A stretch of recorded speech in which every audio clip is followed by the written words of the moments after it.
So Joseph Coates, a little over a year ago, Joseph Coates was told that he was going to die. And he was asked, do you want to die at home or do you want to die in the hospital? And he had a weird syndrome called Holmes syndrome, which is very, very rare.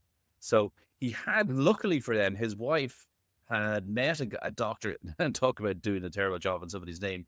Dr. Feigenbaum, I think his name is a very unusual doctor's name, but contacted him. Dr. Feigenbaum said, here, look, put your husband onto these particular medications and let me know how he gets on. Lo and behold, Joseph Coates starts to improve, and now he's got a transplant for his liver, I believe it is, and he's in remission and he's cured.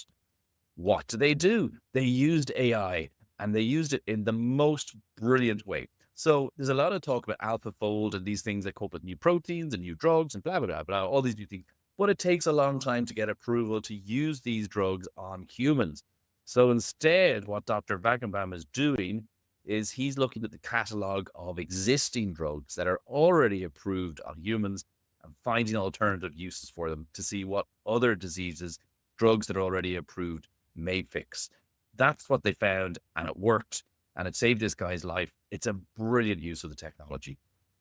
I mean, and fair play to that doctor for driving that project forward, because I think in the story it explained that he had actually had this experience. So he had an illness, and he ended up going away and like researching all these other drugs just to see. And one of the ways he researches them is he looks at the side effects of the drugs. And if the side effect of the drug is something that potentially might help with his symptoms, he would try out the drug. And he Yeah. found something that helped him. And then along the way, he was like, okay, well, this is too labor intensive. Could AI do this?